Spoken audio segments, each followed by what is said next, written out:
one question that I get asked all the time, how was I able to stay positive and motivated in what was certainly the worst time of my life? I lost my money, I lost my freedom, I lost my children for a time, my wife bottomed out, right? And I said, I think about it, I said, here's the secret. When I was in jail, in those moments, and the worst moments of all were at nighttime, when you're in your bunk and people were asleep and you're alone with your thoughts and you could just really get negative. And the answer was that in bed, when I was alone with my thoughts, I would close my eyes and I would visualize the faces of my future. And I closed my eyes, I'd see their faces, I knew I would let them down so badly, cause them so much pain. And I said, there's nothing I won't do. There's no length I won't go to prove to these kids that their dad can do it right, that their dad's gonna come back even better than before. And it was all about proving to my children that you could come back from failure, that you could make the world right, and I could be an example, make them proud of me. That was my why. It was all about my kids. And that's the secret. Your why, it's never about you. You meet somebody wealthy? Their family at one point was not wealthy. And then the one shows up. The one. One person changed the family tree forever. In my family, I'm the one. And it wasn't because I wanted it or I hoped for it. I fought for it. I want to win. I want to fight for my family. I want my mom and dad proud of me. I want my kids proud of me. I want me proud of me. I want to look in the mirror and be happy with the man I look back at. That he gave it everything, that he went for it. That is you. That is you. That no one can do it for you but you. And even though you face disappointments, even though you will experience some setbacks, it goes with the territory. You must understand that. But here's the truth. Most people's dreams can be bought.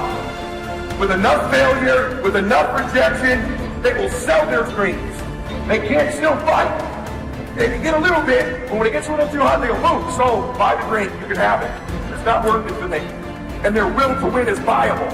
You can buy it. But if you decide my will cannot be bought, I don't care how long it takes, you can't buy this dude out. I'll keep fighting for my family. I'm the one.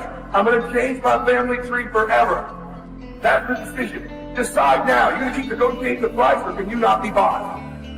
When people die, when people get sick, when something happens in your life, if all you're doing it for is a car and a house, that can stop you. But if you're doing it for your mom, for your siblings, for your family, for your community, nothing can stop you. You cannot be broken. When you have an intrinsic goal, when you're doing it because you value it, when you're doing it because you can, when you're doing it because it represents who you are, when it's internal, nothing can stop you.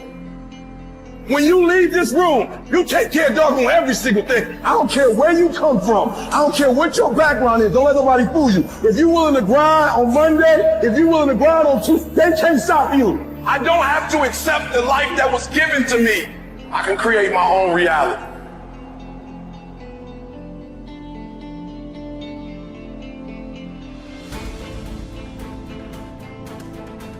This paradigm concept is pretty powerful.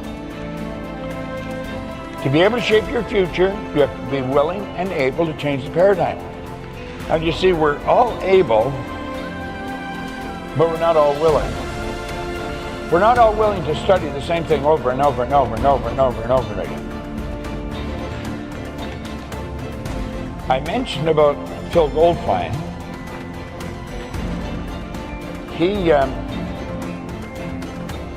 He came to see me. He'd heard about me, and he phoned and he wanted to come and see me. That was 20 years ago. Every time I'm doing a seminar, he's here. I tell him to take a book and study this book. He studies it. I was talking to him yesterday and I was telling him about this one piece of literature I'm reading. I had it on my phone, so I sent it to him. I have no question in my mind, he will study that little piece of literature. He didn't quite know why I was telling him to do it, but he found out it worked, so he never stopped. He just kept doing it. And that's the way it was with me. What you have to do is totally illogical. Logic stops most people. See, it was logic that stopped people trying to figure out how to fly. The Wright brothers were being totally illogical. You're going to find that logic stops most people. It's illogical to keep reading the same book over and over and over again relative to the way we've been trained. Well, if we've got it right, our results are always under construction, always. We should forever be trying to improve. I don't care how good you get at it, you can get better. Better is a nice word. I love it. Doesn't matter how well you're doing, you can do better. Now, there's the question you got to ask yourself. Are you ready? Am I really ready?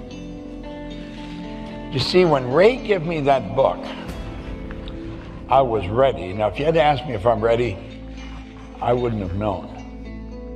But I really wanted to change. I was so sick of living the way I was living. I wanted to change. I wanted to change all kinds of things. As he told me, he said, you could change your environment. But I didn't consciously and deliberately change who I was mixing with, but I automatically did. I started to mix with a totally different group of people. We're attracted to people that are much like ourselves. And if we want to change, we've got to start surrounding ourselves with the different people. Charlie Tremendous Jones was a great speaker, good man. God, I like that guy. He's gone now, but he said, he used to phone, "Tremendous Bob, how are you?" And he was a wild man when he's speaking. He said, we are the product of the books we read and the people we associate with. Simple rule, and he's right. Well, that's what you have to ask yourself, am I ready? You can't develop and manifest your greatness. You can't be a high achiever if you don't feel good. You don't take care of yourself. So I'm taking care of me. And then you know what? It takes the edge off your life. It helps you to manage things rather than allowing them to manage you. Gives you more personal power to deal with stuff. Take care of you.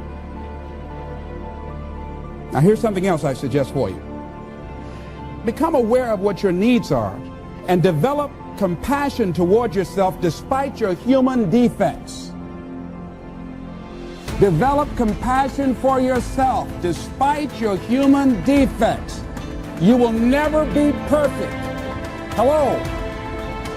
You will never be perfect. You're human. You've made a lot of mistakes. You've done a lot of dumb, stupid things. Guess what? You're not through yet. You're going to do some more. Hurry up and get it over with. It's all right. You got to learn to be gentle with yourself. Make it all right. What you don't know, mistakes that you make. It's okay. Handle it. Learn from the experience. Decide that you are going to, whatever you become involved in, to be upfront, to be true to yourself. Are you getting what you need out of it? And be upfront with people and tell them what you need from them. Don't assume that they know. Don't say, I thought you knew. No, tell people up front, here's what I need from this in order for this to work for me. Be upfront with your stuff. Tell them up front so they're not surprised later on. So your feelings aren't hurt later on. See, if they tell you up front they can't do it, now you know you can keep on stepping. But tell people up front, here's what I want. In order for me to play this game with you, if we're going to dance, this is what I got to get out of it. See, if you don't take care of your needs, guess what? You will always have that nagging song in the back of your mind saying, well, when do I get mine? When am I going to start enjoying this? Are we going to have a good time together? Do I get any oodles out of this at all? You're going to start asking that question. Everybody's happy, having a good time, but you?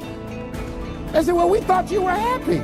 How could you think that? Well, you weren't saying anything. Well, I'm saying something now. Hope you got that.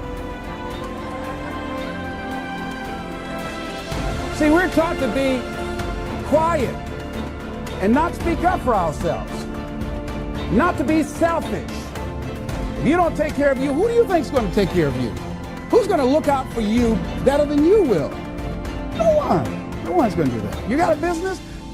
No one's going to take care of your business better than you. Nobody.